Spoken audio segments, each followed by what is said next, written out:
Each year, Microsoft Research hosts hundreds of influential speakers from around the world, including leading scientists, renowned experts in technology, book authors, and leading academics, and makes videos of these lectures freely available.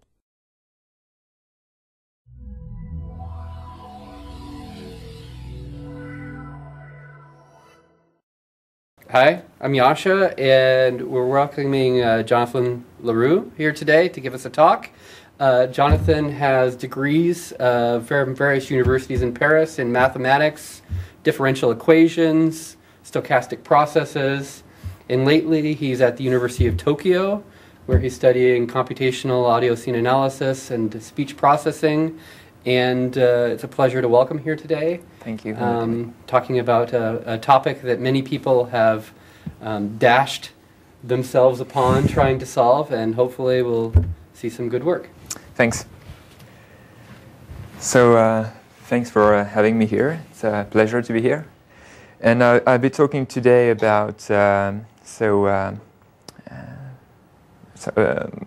you could say it's about phase, but certainly not about power. So, hey, Jonathan? Yeah, let me start with the slides. Yes. Okay. So the title of this talk is was trying to be a bit funny and/or provocative, and it's power is not everything. So we'll talk mainly about two things I've been working this year. I've been working on this year, and they have a sort of common point, which is the fact that they don't use the power domain, or they try to cope with issues that are that come when you work in the power domain. So. First, the motivation of this talk is, well, there are many, as I'm sure you're aware of, many, if not most, of audio signal processing methods work in the power time frequency domain. So we like power spectra, and we use them to do noise cancelling, source separation, decompose signals using non-negative matrix factorization, for example, which has been done very often recently. We can use them to do modifications to a signal, like pitch scale, time scale modification. We also use them use power time frequency domain to perform multi-pitch estimation, for example. And so these are the applications. Usually, how we do things is we like to design time frequency masks. It can be binary or continuous, and then we use some sort of Binet filtering to get back an output which is supposed to be cleaner, or where there's only one source inside. For example, when you start with a mixture, you want to do that. But the thing is, by working in the power domain, by sort of definition, we discard the phase information. And people usually do that because phase information is believed to be harder to model first. And also, you could argue that the human ear is sort of phase blind. So it would make sort of sense to not look too much at phase information. But is that really yeah. true? I mean, we can distinguish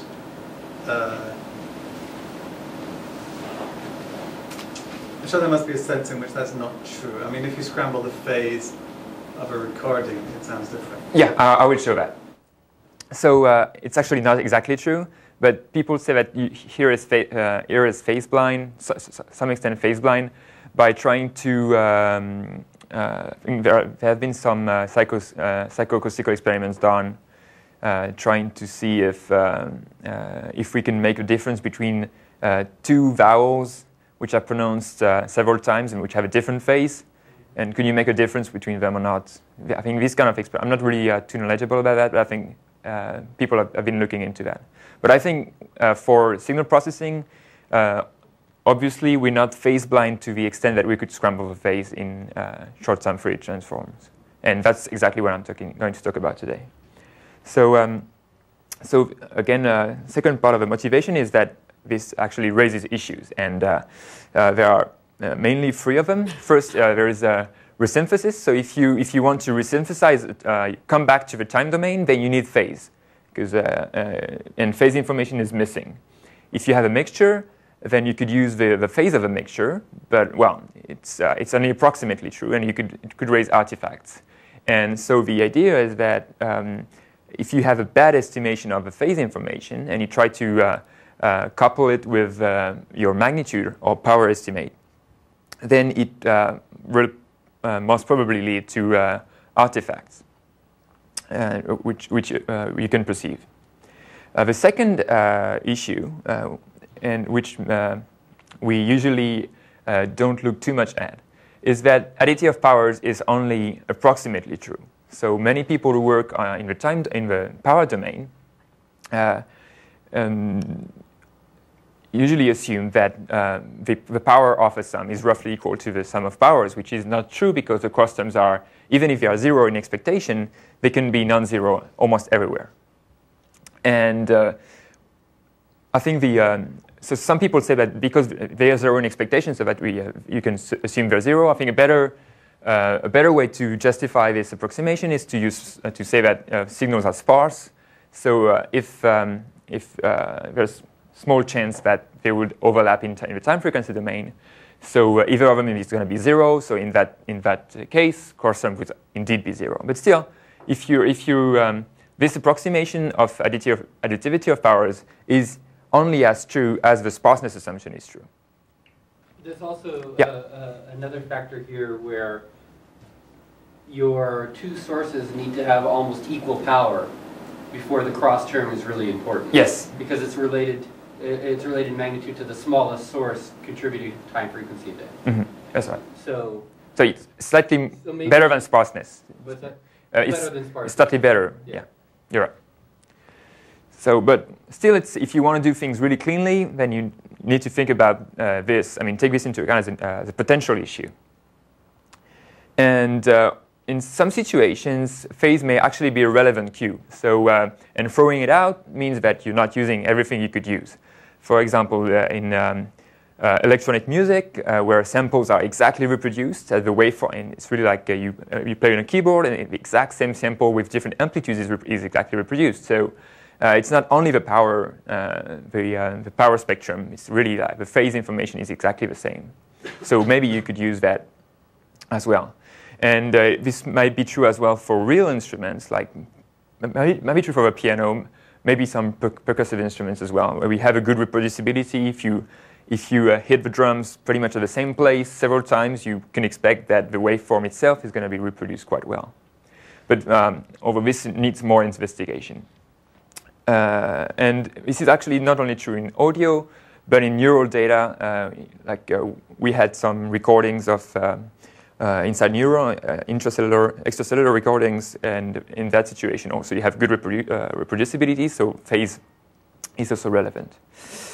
So all these are motivations to investigate models or structures, either in the complex time frequency domain or the time domain. And this talk is going to be on both. So the first part will be on complex time frequency domain, and the second on the time domain. Okay, so let me start. The first part is going to be, I'm going to talk about what we call consistency, and which I'm going to define. So just to illustrate the problem, what if you want to resynthesize a signal from a magnitude spectrogram? It's a very classical problem, which has been already looked at many times as early as the end of the 70s and early 80s by Griffin and Lim, for example. It's like most famous method. So if you have a power spectrum, what phase information should you use to get back to the time domain? So if you have a good phase, then this is what you would get. Do you understand what I'm trying to say? Is that the actual correct phase? That's a good phase. If you scramble randomly a phase, here is what you get. Do you understand what I'm trying to say? So it's obviously not very nice. Can you describe how you scrambled the phase for that? I use random random numbers between 0 and 2 pi for the phase. Are there any windows? Yes, so this is a short-time Fourier transform spectrogram, and I used square root Hanning windows for analysis and synthesis, and 50% overlap. So it's actually not, I mean, you would expect even more artifacts, but it already sounds pretty bad. Yeah. Yeah. The fricatives sound okay. Do you understand what I'm trying to say? seems to be the low frequency information that gets really. Anyway. So that's the. If you had a continuous, phase, that would be more interesting. You mean? Continuous. Like sinusoid. So like Okay. So if you chose a random two-pole all-pass filter for every window, it'd be smooth over phase. Yeah. Then it would probably sound like it should sound. I don't know. Anyway. You mean using a different signal as an example, or using a different way to reconstruct the phase? Different way to get. Different way to randomize the phase. Oh, it's Yeah, no, randomized. but we have to talk about things that you could actually apply it without having the original phase. And that's a little bit harder than just scrambling the phase. Oh, you're right. Well, if I didn't have any phase information, I could use a random phase, and that's what I did. Or you could use zero phase, and then what you get is perceived pitch at your analysis window rate. I don't know how it I mean, random phase is assuming everything is unvoiced. You can also just assume everything is voiced. Yeah. But those But are it's some still non-trivial perceived to pitch actually here. do that. What's that? There was a perceived pitch here Pitch. at about, was it 4 hertz. Or 100? Yeah, something like that. Yeah. No, but I mean, it may be related to the rate at which he was doing the Yeah, analysis. Yeah. Maybe related to the overlap, you mean? Yeah. So that's even when you have a power spectrogram which comes from a real signal. But maybe something which is more interesting is that if you knew how to do that efficiently, maybe you could like time stretch and then again reconstruct using in some way to get a slowed down signal, which is often done. Or you could like cancel some formants or separate speakers, and you could do anything you want, like draw a spectrogram. It could be fun. So the key idea here is that if you use the wrong phase and you couple it with your magnitude spectrum, so you get a good signal. You use a short-time Fourier transform. You have you only keep the magnitude and you use another phase, anything, and you get a signal back. But the idea is that if you look at this at the magnitude spectrum of that signal, it's actually different from the one you had before. So if you don't take care about this, you might be spending a lot of time designing really cool magnitude spectra, and when you resynthesize them, you just lose a part of the job you did. So the idea would be to try to use a phase which doesn't make the spectrogram change. So sort of ensure that the spectrogram stays the same, so that it is the magnitude and the phase are consistent with each other. And that's what I will call consistency here. And we're going to do this by deriving a general criterion for consistency. And I will more specifically talk here about short-time Fourier transform spectrograms. Okay, so first a short, I don't need to tell you much about it, but so STFT is really often used for time frequency analysis in audio. It's expected to be invertible. So if you start with a signal and you perform this STFT, you get a time frequency representation, and you expect that performing what we call inverse STFT, you get back to the same signal. In the two boxes, I will review in the next slide.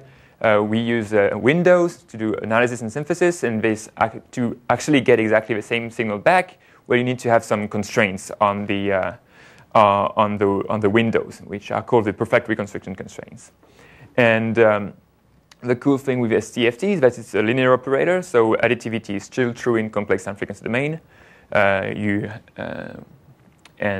So it's a good domain to work in. There's no approximation. Okay, so a little bit more on the relation between a short-time Fourier transform and its inverse. And when I say inverse, I mean the overlap add version of the overlap add procedure. So there is an exact equivalence between a waveform and its STFT when we have the perfect reconstruction constraint. So you can go from one to the other and back. So if you start with a signal, you perform STFT, you have a spectrogram, and under this constraint, you can get back here. And you have a correspondence between time signals and STFT spectrograms. But actually, as there is overlap between frames, you have the dimension of the space where these STFT spectrograms live is actually bigger. So if you have 50% overlap, you have twice more coefficients. So you could imagine that, so not any set of complex numbers is actually coming from a time signal.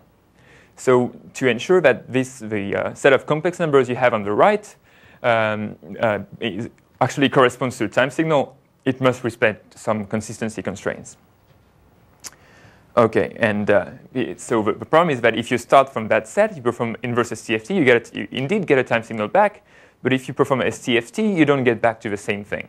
So the idea would be that the consistent spectrograms are the one here, for which when you start from right, go left, and right again, you go back to the same thing.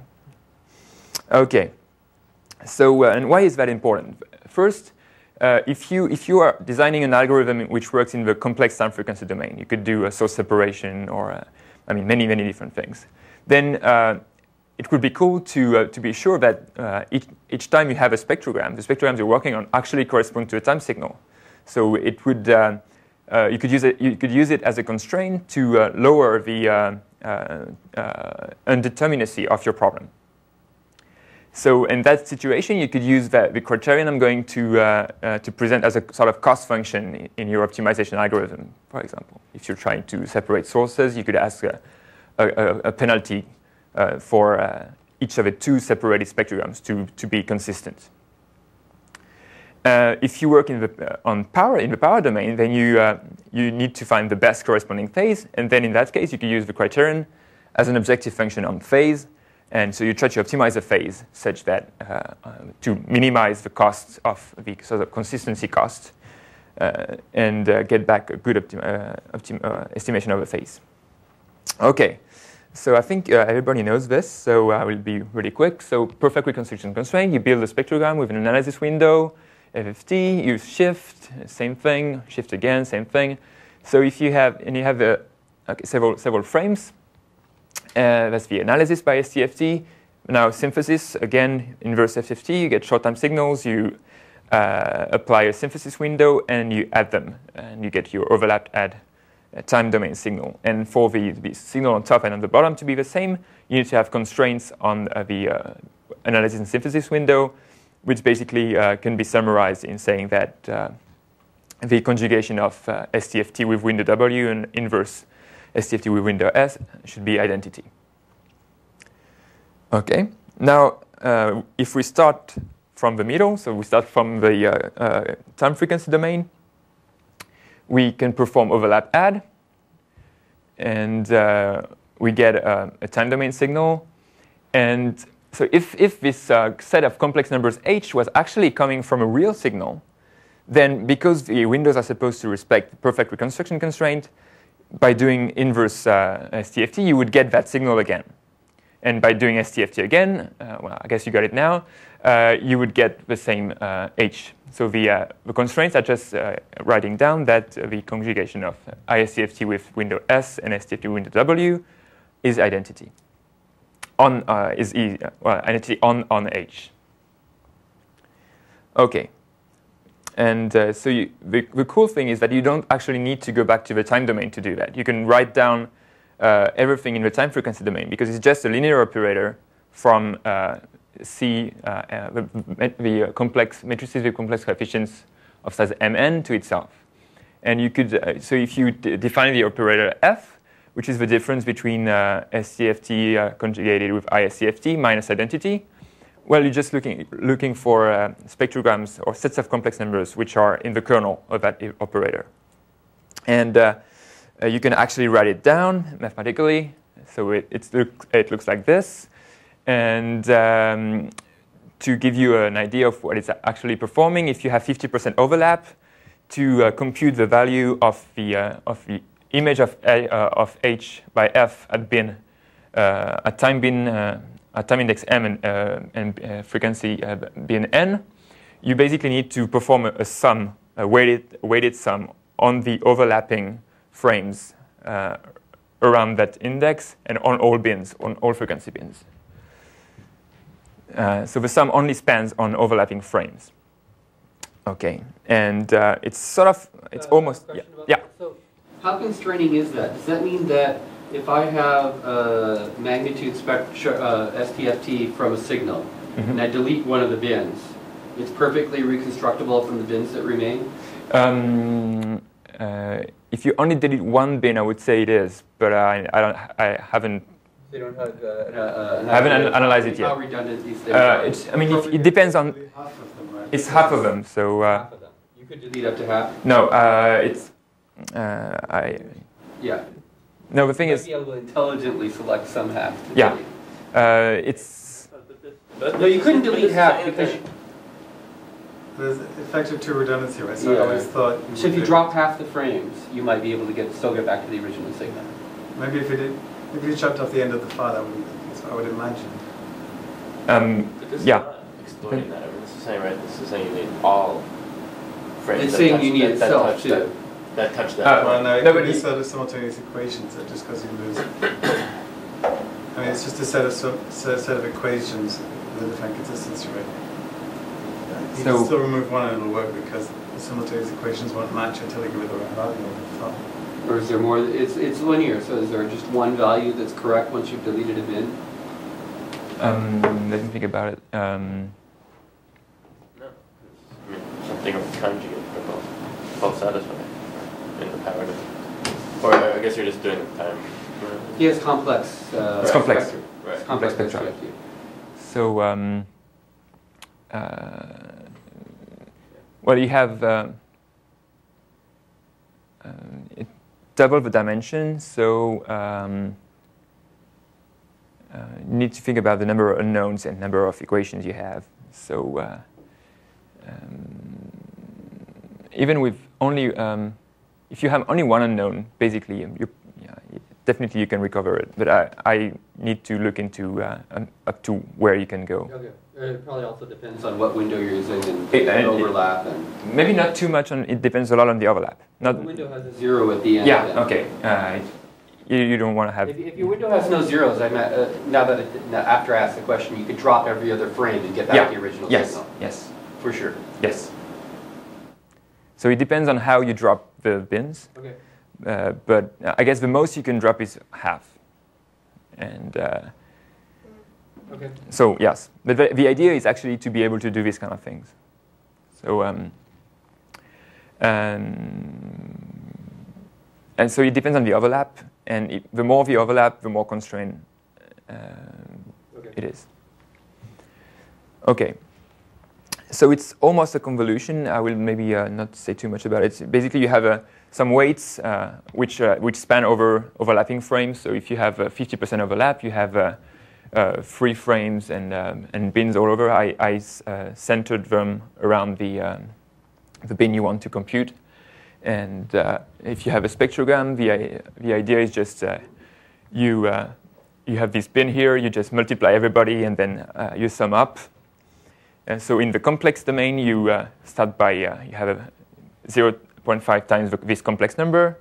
You have a first sum, then you sum up everyone, and luckily in the end, you should get to, it's a bit too long, sorry, to 0. And you do that again, and the only thing which makes it not a convolution is that you have a different set of weights for odd and even bins in the 50% overlap case. If it's more overlap, then you would have 3 different cases and stuff like that. Well, it's not exactly a convolution, but it's slightly it's close to a convolution. Okay, so interesting things are that the weights are concentrated near the center. So, for example, here with the Hanning window for analysis and the rectangular for synthesis and 50% overlap, it looks a bit like this. I only plotted the center ones, and which allows us to, if we want, we could simplify the residual in 2 ways. First, we could notice that in the image, at the bin mn of the image, most of the contribution comes from the bin itself, been at the same position in the original spectrogram. And non-central coefficients could also be neglected. So if you want to do things faster, you could maybe drop some coefficients. But you don't have to. And so if you could also optimize the windows to have a better concentration so that your approximation is actually better. And so you could, for example, try to maximize the L2 norm inside the central block. And actually, if you do that for 5 times 3 block, it leads to something which is close to the square root of Hanning. And if now we use square root Hanning, I'll do it again. It's much more concentrated. So we used, in the experiments, we used square root Hanning in the phase reconstruction experiment we did. OK, so now we applied this to phase restoration. So we have this consistency criterion, which is, I should have put it bigger because it's maybe the main thing of a talk. So you have this linear operator. You just take its L2 norm, for example. You could take any norm, for example, the L2 norm. And it can act as a consistency criterion. It's supposed to be 0 if your spectrogram is consistent. So why the L2 norm? OK, I erased the slide, but I can explain you why the L2 norm is a good idea.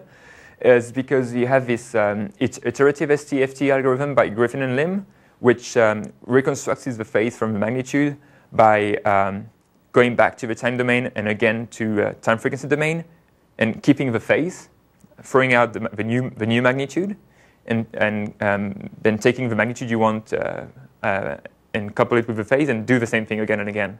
So try to update the phase which fits the best your magnitude. And this is actually, if you use the L2 norm if you try to minimize this criterion, you actually it corresponds to exactly doing the same thing as they do. So the distance that they show their algorithm minimizes is intertwined with that criterion. So near convergence, they are equivalent. That's the message. It's slightly different, but they are supposed to be equivalent. OK. And where am I? Yeah.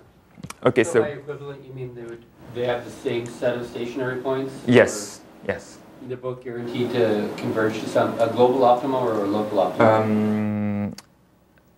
Because it makes a difference if they tend to go to different local. Yes. I guess if you're taking L2 norm of a linear operator. Well, it should go to. One yeah. place. Okay. Sorry. Yeah.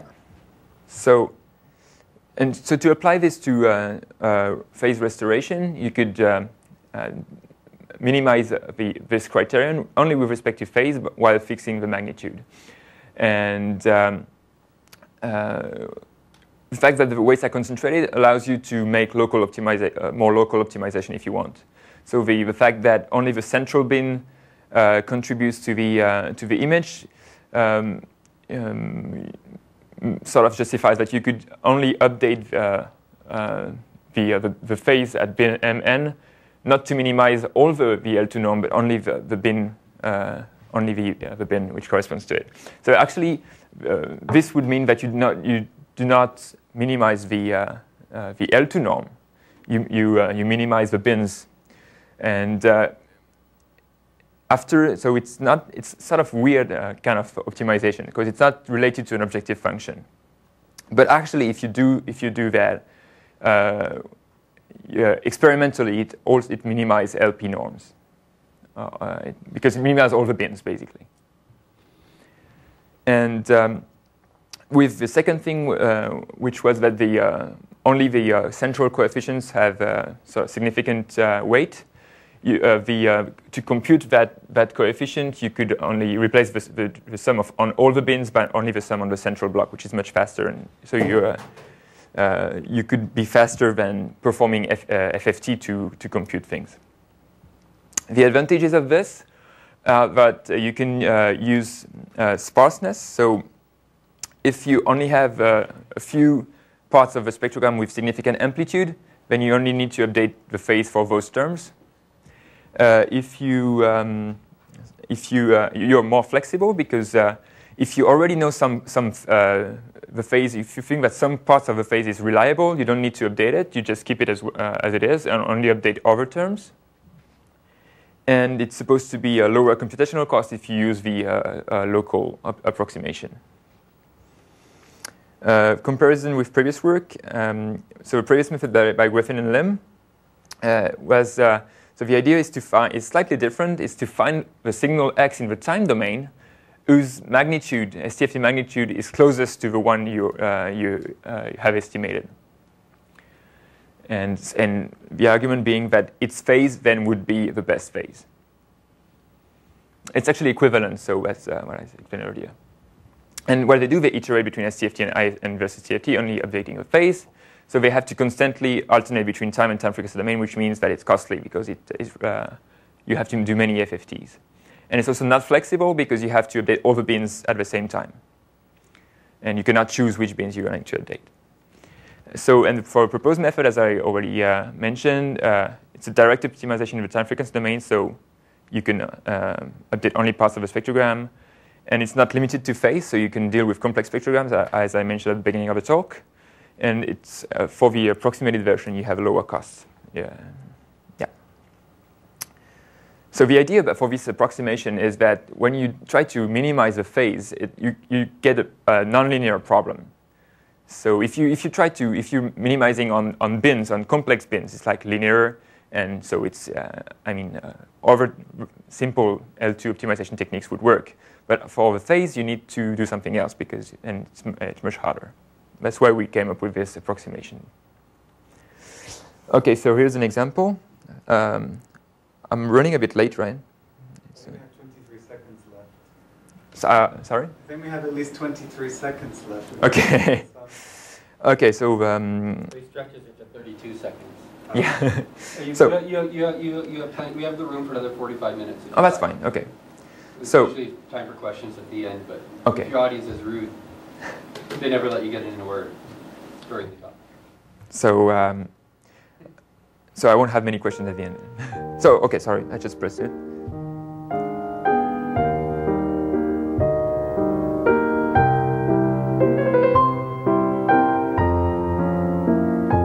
So I guess you know that. Interesting interpretation. Is that the second one? Is that the skewed one? That's the original. But no, that's the original. Okay. And that's from the RWC database, a music database. I don't know who's playing, actually. I just thought it was already slowed down because it does sound very slow. Maybe that's what it's supposed to sound. There we go. It's going to be slower. So we slow it down by 30%, and for a final length of 32 seconds. And we also so we use the original method by Griffin and Lim. Then we use our method, and we also use our method with sparseness. So we only update bins which have a significant amplitudes. And so in terms of number of iterations, we see that we have a faster convergence. So we need less steps. If without sparsity, we need much less steps to reach the same level. With sparsity, we first need less steps, and then it's pretty much the same as the original method in blue. And if you include the speed of each step, then here's what you get to reach. So time to reach a certain level. You see that, for example, with -15 to reach -15 dB in consistency, so to lower down the criterion, we only needed 2.1 seconds with sparseness against like about 40 seconds for the original algorithm. So it's much faster. The quality is supposed to be the same, pretty much, because we wait long enough so that we have the same inconsistency. Does the window affect the final quality? I think it does, especially the overlap affects the final quality. So here I will let you hear 5 times 3, so 50% overlap results, which don't sound actually that good. So if you want to make a product, you would want to go maybe 75% overlap. No, 25% overlap, sorry. Okay. So, or more. But the thing is, our algorithm wins or outperforms original state of the previous method with more if it's 50% overlap, and less because you need to. It doesn't scale so well because we don't use FFTs if you have more overlap, you have much more coefficients, and so it slows down a bit. But it's an important issue, definitely. So I'll let you listen to the result without processing. So without processing is we read the original wave file slowly, and so like we read it at the speed that we so the frame shift is made such that the final speed will be slower when read with the original frame shift. So we make the incoming frame shift smaller, and the outgoing frame shift is kept the same. So it will feel like it's slower. Okay.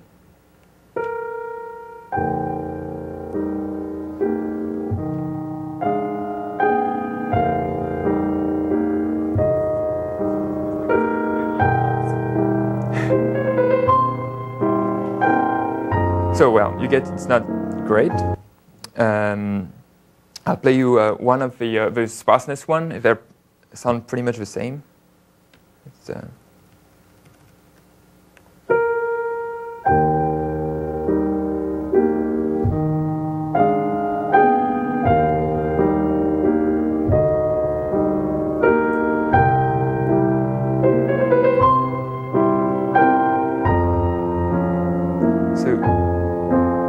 there's still some modulation in the it's not very clear,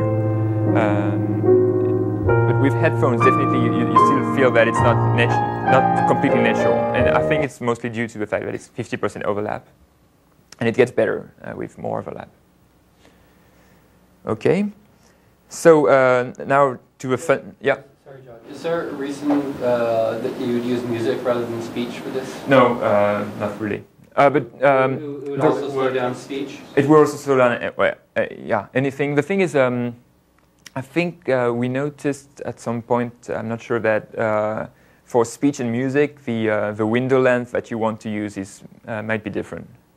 It may sound better with shorter window length for speech, or it was the opposite. But and I don't really understand why, actually, but it's. There are sounds that you cannot produce, right, with the piano. You know, even if you play slower, it's not going to sound the same. So it's never going to be that natural. Yeah. Yes. I mean, it's supposed to be. Yeah. I mean, not natural if you think of how the sound is produced, but maybe to someone who doesn't know the piano. Yeah, I mean, it also slows down the attack, for example. So, and maybe you don't want to slow down the attack. So, and there are methods, I think, like sparse coding methods who are trying to do that, actually, to separate the attack from the rest and slowing down only the rest. I think some people are actually trying to do that. Does the attack take more than a frame or two? I can tell it doesn't sound like it. Okay. Sounds like it Hammers has are a tune, broken. doesn't it? I mean, oh, weird. Anyway. So this is more like a fun part. I don't know if it's useful or not. I found it pretty cool when I found it out, and it's a kind of simple yet makes a cool demo idea. So if you could actually use the inconsistency to your to do funny things. For example, you could make silent spectrograms. And so how you do that is if you're given an analysis and synthesis windows, which are perfect reconstruction, and you can take a set of complex numbers, so not maybe inconsistent or not. If you go back to the time domain, you get a signal. And then if you look at its STFT, you get something different in general. Now, so they're different, but still, they have the same inverse STFT. So if you look at the difference, then you have something which is non-zero, but which gives you, for that particular synthesis window, silence. So that's really cool, because if you use a different synthesis window, it's not silence. So you could think of using this as a sort of audio encryption scheme in the time-frequency domain. For example, so the key idea is that it's only for the correct window that you get silence. So the window could act as a sort of key. And so if you have a signal that you want to encrypt, and you could add a pseudo spectrogram which gives you silence to the real spectrogram of that signal. So you start with a signal. So I'm sorry I should have used a funnier piece of music. So some mix of trumpet and piano.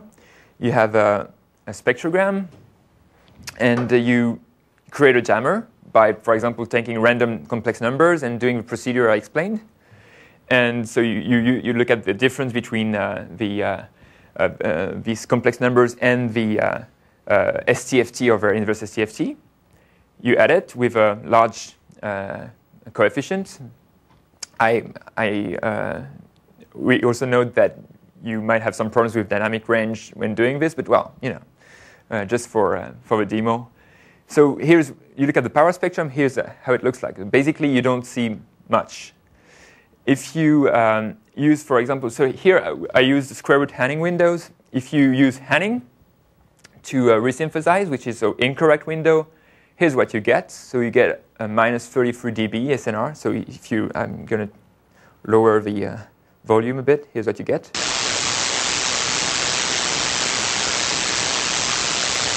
Okay, so I overdid it a bit. So I multiplied by like 10,000 something. So dynamic range is really an issue, I think, when you do that. But well, and the thing is, if you use the incorrect window to resynthesize the original spectrogram, so of the music, you still have plus 18 dB. So it sounds a bit buzzy, but still not too bad.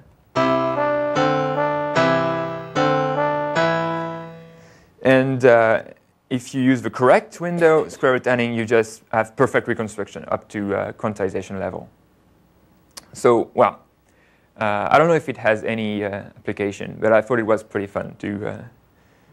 So what you're doing is you are, in the complex time-frequency domain, adding something that's orthogonal linearly orthogonal to your signal. Yes. Which is orthogonal only for that particular window. Right. So if you don't have a window, you need to.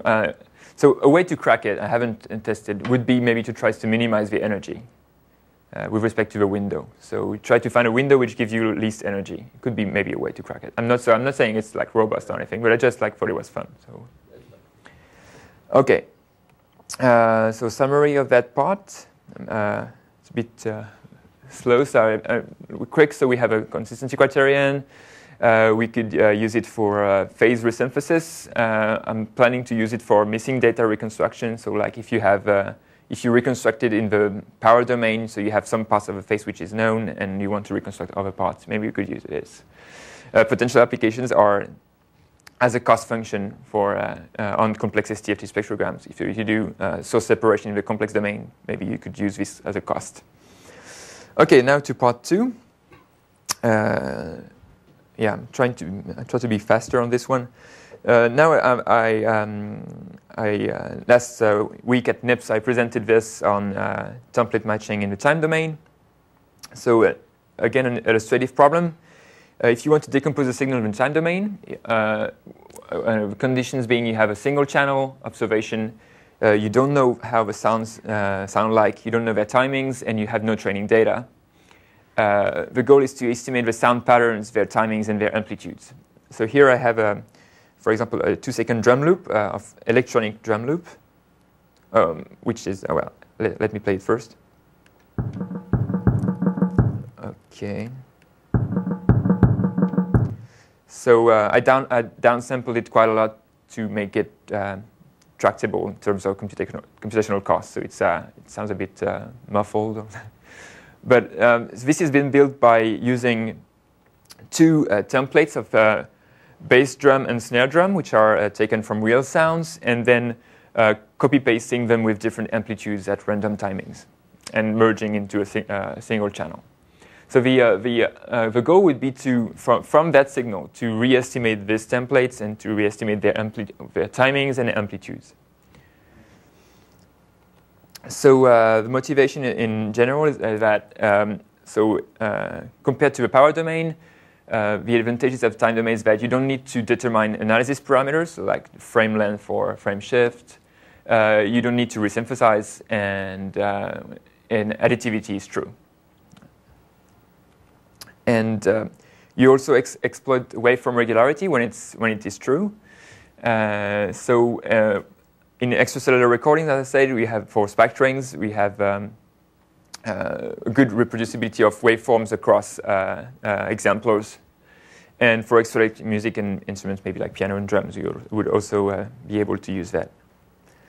And more generally, we wanted to design a method to perform template matching, but with unknown templates, and also to investigate good signal decompositions where the amplitudes are supposed to be sparse and non-negative. Okay, so our goal will be to explain a time series with a decomposition which detects the timings, in which the events are characterized by the time course, and this time course being discovered from the data. And we suppose that these events can have variable amplitudes, but only positive, so you cannot have cancellations.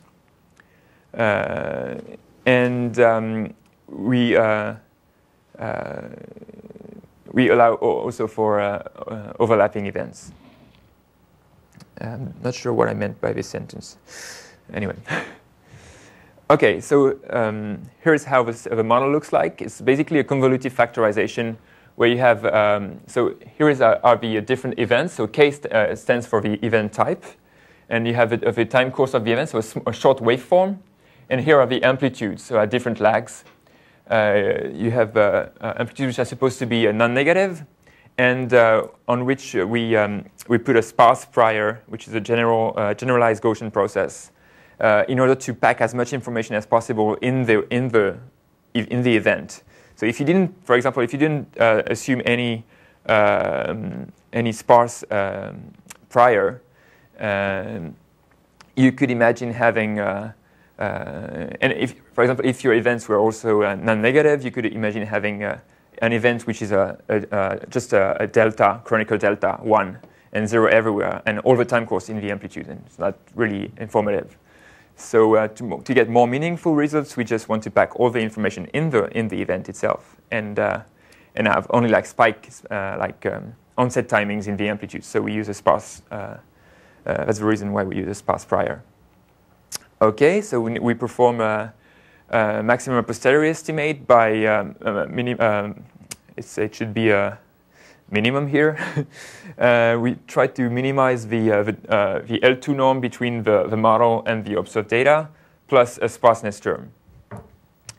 And we normalize the templates to avoid scaling ambiguity, because you could reduce the sparseness by putting more weight into the templates and just reducing the amplitude. It's not really interesting. Okay. So just a brief review of existing algorithms, which are close to this one. So non-negative matrix factorization treats the case of decomposition of a signal into a product of two non-negative terms, non-negative matrices, while semi-non-negative matrix factorization treats the case where the amplitudes are only a non-negative, and B can be any sign. So it's close to what we want to do, but doesn't allow for shifts, so doesn't allow for different onset timings. Shifted NMF treats the different onset timings, so it's close to our model because it looks as a convolution, but both templates and time courses need to be non-negative, and so we needed to combine these two models. And so here it's how it looks like. We have this convolution with non-negative amplitudes, and by using this Einstein notation, so writing down the sums in this way, we can rewrite the model as a product. So we convert the convolution to a product of a sort of tensor and a matrix, which allows us to use the updates for the semi-NMF and shifted NMF to convert them into updates for our model pretty easily. So I don't have much time, so maybe I won't insist too much on this. But these are the original estimates. Update equations for the semi-NMF. You can modify them so the difference is basically in this kind of correlations you allow for shifts, and believe me, this should be correct. If you introduce a sparsity term, then you have the derivative of a sparsity term, which comes up in the denominator. And if you finally add up normalization of templates, you could enforce it by using Lagrange multipliers.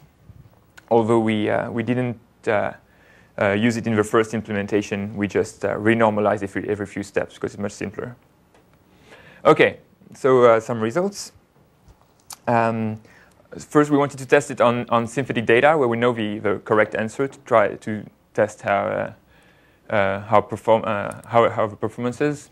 So we used two templates, sinusoidal templates, and random timings and amplitudes. And so if you convolve amplitudes with templates and you add them up in a single channel, and you add as well some Gaussian noise, here's what you would get. So from this noisy data, we were able to reconstruct the templates quite well, and their timings as well. And here is how the reconstructed waveform looks like. So it sort of looks like a denoised version of the original. And well, I guess the intuition is that it performs sort of delay on sum kind of estimation of the templates. So if you have many noisy versions of your templates, by adding sort of taking the mean, you reduce the amount of noise. Okay, and we also looked at the evolution of performance with respect to signal-to-noise ratio and similarity. Similarity being how alike the templates look like each other. So it's our own definition, but here 0 means that we use the two templates I showed you, and 1 is like basically we slowly merge them to each other. So 1 is like identical templates. So it gets easier again when you have the same template, because you only have one template to guess. But there's at some point it gets harder in the middle. Okay, and on real data, so this is neural data, so extracellular unit recordings. So I'm not too knowledgeable about this. Basically, these data are composed of two types of spikes. The initial segment spike, which is in red, and the soma dendritic spike, which is in blue. The red spike may appear by itself sometimes, but the blue spike always appears with the red spike in front of, slightly around here, and smaller. So here they're normalized, but usually, so the blue is always overlapped with the red, and the red sometimes appears alone. So doing this sort of spike sorting is very well, has been studied a lot, but usually conventional methods cannot really deal with overlapping spikes. So that's why we tried to design a new method. And so we built these spikes by hand. So we tried to find regions where the red one is alone, align them together, and try to find a typical waveform.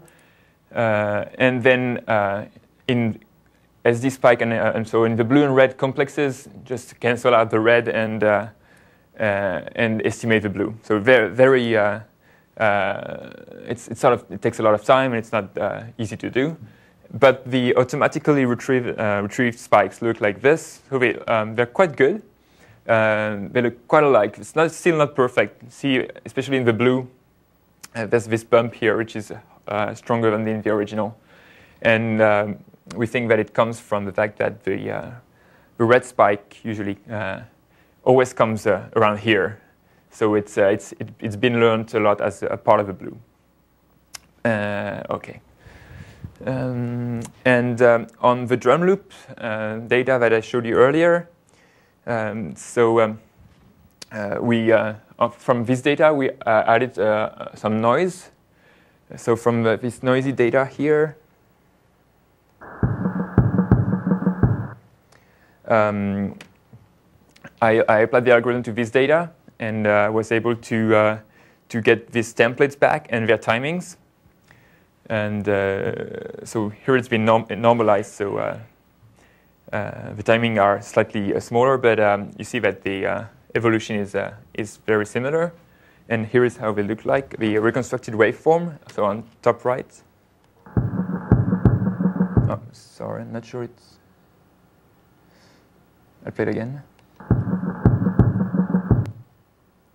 It's... not sure it's playing the good file, just a second. So the original and reconstructed. Yeah, it's supposed to sound slightly less noisy, but just a bit, because there are only 4 examples here and 6 here, so it's kind of hard, difficult conditions to learn the templates with only that few templates. So it still has quite some noise, and so now I will play only the bass drum part and then only the snare drum part. And the snare drum. Okay. So, well. That sounds a lot more like a series of snare drums than a single snare drum. Actually, yeah, the original sound is a double stroke. So it's which makes it even harder to learn because it's highly correlated with itself. Mm-hmm. So you were playing the template. You were playing the. I was playing this. Yeah. Yeah. Sorry, I was playing the separated. The convolution. Yeah, the convolution already. Okay. So short discussion. So spike or events can be overlapping. They do not need to be non-negative as in NMF. Did not need to be orthogonal as in PCA or RCA. And positive and sparseness were the key criterion. And so we have a proof of convergence for the algorithm. And the decomposition is shift-invariant. We could it decomposes the signal in spike trains that are convolved with basis functions. So it's sort of, I don't know if you know the Nature paper by Smith and Lewicki, which is trying to do sparse coding of natural sounds and retrieve natural basis for sounds. And they actually found out that they looked like the cochlear filter of a cat, which is kind of an interesting result. So it claimed that cochlear filters are actually really very sparse code. And I was actually hoping to get the same kind of results with our algorithm by training a large amount of data. And I haven't been able to get results yet. I hope maybe at some point. We're considering that the models are supposed to be quite close, and that this model is supposed to really do the good thing. We should be with a lot of tricking of parameters. I hope we can get something. And okay. Yeah, the model has a form of convolutive mixture, but as we have like non-negative constraint and we had also sparseness, and also we need to be careful with the length of A and B. The interpretation is slightly different than that of blind source separation. Okay, that's going to be my last slide. So I presented complements and/or alternatives to power domain modeling. So first in the complex time frequency domain, where I showed that we could recover phase from power. we could potentially use this criterion as a guide to power domain modeling, so sort of perform consistency-aware power domain modeling. And we could also maybe in the future use it as a cost function for complex time frequency domain modeling. And in the time domain, we exploited the reproducibility of waveforms, and we were able to deal with overlapping events to decompose signals. And that's the end. Yes? Are you familiar with Paris and Biksha work? Yes, yes. Because they also use a convolutive mixture, and I think they also have sparseness with yes, yes. with the entropic prior. Yes. Is this on waveforms though? Is it? Or No, it's on power spectra. They work in power spectrum? I think so. Because I think they were both non-negative. Yes, non-negative. yes. That's the main difference. Yeah, it's okay. Yeah. But Yeah. I mean, it's a hot topic recently, definitely. Using sparseness on the amplitudes. Yeah, I didn't recall that it was done on the spectrum. Yeah, I mean, the main difference between this last work and what other people have done is that we use slightly different conditions. Yeah, Yes. I mean, it reminded me that. That's what I'm asking. Yeah. Yes, definitely. Yeah. You know, if so in the second method, so there's a finite things like drum loops where copies are exact. Right? Yeah, that's the easiest. There's a lot more where they're like similar, but they're not exact, right? Like Yeah. You would have First thought real saying drums the same. would be a lot less exact. right, like either an So- acoustic instrument or vowels or whatever. So for vowels and stuff, I think it would be hopeless, probably. For real drums, I need to try. I haven't been able to find time to record real drums, and first I wanted to use a pen to do things like on a table. It's just it's not that easy to get a clean signal, and especially no double strokes with a pen on a table. So I guess it would have been But if you want too to work difficult. on real conditions, maybe that's the kind of data is what you need. Yeah, I think it would have been really cool if we were able, to recognize and another more. If we were able to separate these two signs, it would be really cool. I don't see any application, but but well, it would have been made some on real data. It would have been interesting, but I didn't have much time to do it. And the few times I tried, I was never able to get only one stroke kind of data. But maybe it means that it's in reality it's just hard to have this kind of data. I don't know. But we need to try for the drums, definitely, on real data. I expect the drums is going to be difficult. You expect so? Yeah, it's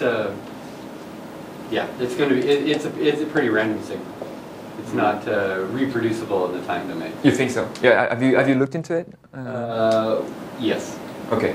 That's the kind of. They have this thing that kind of clatters against The snare. Yeah. And Yeah. that's a random vibration. Even the motion of the drum head is very complex. And once you get something that's above your sampling rate, well, what's your sampling rate? 4 kilohertz? Yeah. I mean, you could make it higher, but Yeah. well, yeah. Anything above your sample rate comes out as random once you get the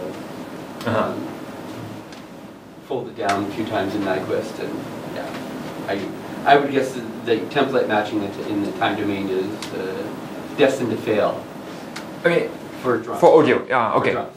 For drums. Yeah. I mean, the first motivation was not audio. It was like the neural data, Right. in which it's supposed to work better, and the audio was more like to what extent can we use that model, and There's plenty of things where you're sending out known pulses and visual. Yeah. There's plenty of applications, medical or whatever, for these. It's not like it's posed as a topic, but I think for audio. Just trying to figure out what it applies to.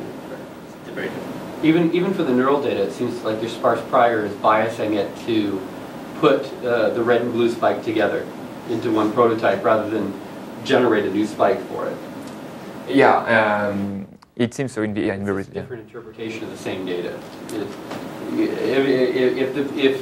If A sometimes comes alone, but B always comes with A, then you learn that A and B come together, and that's your. Because they come together with different amplitudes. They could come together with different amplitudes. So then you would have to learn both. I see. But maybe they come really often with the same amplitude and sometimes with different amplitudes. So Right. in which case it's hard to guess. But Right.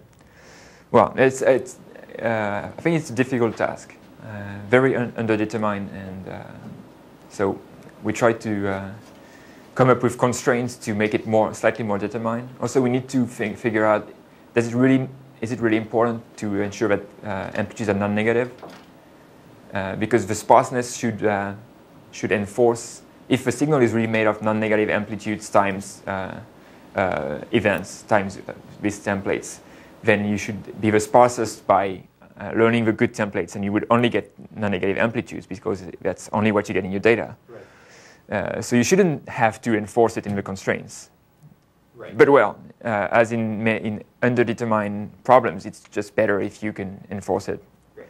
Usually. So that's why we did it. But I think I need to compare without the constraint to see, and if it works better, I'm bad. Cool. Well, thank you very much, John, for a provoking talk. Thank you very much.